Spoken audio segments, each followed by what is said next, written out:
La Bible quotidien. Série de méditations quotidiennes tirées de l'ouvrage du pasteur Israël Leito, imprimé en octobre 2007 par la maison d'édition interaméricaine. Fais-moi entendre dès le matin ta bienveillance, car je me confie en toi.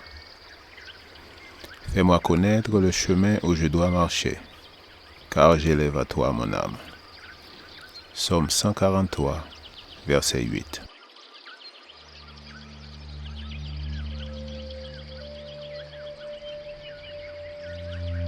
Aujourd'hui, le 30 mars, le nom, la force, la faiblesse.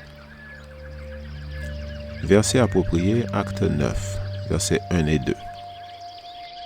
Or, Saul, respirant encore menaces et meurtres contre les disciples du Seigneur, alla au souverain sacrificateur et lui demanda des lettres pour les synagogues de Damas, afin que, s'il trouvait des partisans de la nouvelle doctrine, hommes ou femmes, il les amena liés à Jérusalem.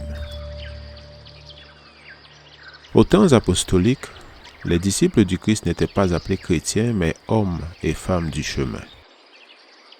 On estime qu'il s'agissait d'une expression de mépris d'une part, mais aussi d'une identification que les disciples de Jésus avaient adoptée. Ceci est fondé sur plusieurs faits importants à l'époque. Tout d'abord, il était interdit de prêcher au nom du Christ. On croit aussi qu'il s'identifiait hommes et femmes du chemin, car Jésus avait déclaré qu'il était le chemin, la vérité et la vie. Jean 14, verset 6. Ce fut à Antioche que pour la première fois, les disciples furent appelés chrétiens. Acte 11, verset 26. Le public, avec mépris, voulut peut-être les identifier ainsi au Christ crucifié. Aujourd'hui, il est dit que nous sommes chrétiens, mais à cette époque, on reconnaissait les disciples du Christ à leur relation avec une personne, à leur dépendance d'une personne. Il importe de préciser si nous sommes chrétiens ou si nous appartenons au Christ.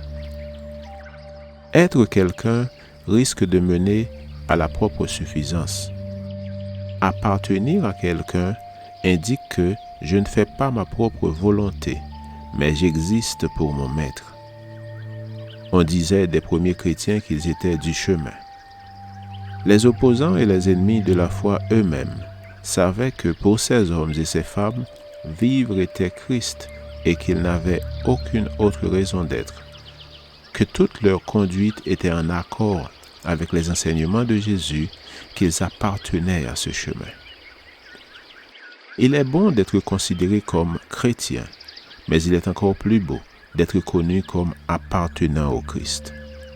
Le Seigneur lui-même nous en a donné l'exemple, car il ne faisait rien qui ne soit la volonté de son Père. Moi et le Père, dit-il, nous sommes un. Dans Jean 10, verset 30. Chaque âme, dans chaque famille, est en probation. Nous devons considérer cette période comme appartenant au Christ. Nous devons considérer notre temps, nos occasions, comme extrêmement précieux. Nos pensées doivent se porter sur ce qui est écrit dans la parole de Dieu. À moins qu'en tant que sujet racheté par le sang de Christ, nous ne fassions preuve de ses vertus par notre caractère, nous ne pouvons pas être sauvés. Nous ne pouvons atteindre le salut qu'en acceptant Christ en tant que Rédempteur du monde, seul espoir du pécheur. L'excellence propre n'est rien. Christ est notre vie. Sa vertu doit se manifester dans la vie de ses disciples. Le moi et tout vestige d'égoïsme doivent mourir. La vie que Christ a menée sur notre terre est l'exemple que tous les êtres humains doivent suivre afin d'être sauvés. Amen. Lecture de la Bible pour aujourd'hui dans l'Ancien Testament, Juges chapitre 17 verset 1 jusqu'au chapitre 19 verset 30. Et dans le Nouveau Testament, Actes chapitre 9 verset 1 jusqu'au verset 43. Je vous souhaite de passer une excellente journée avec Jésus.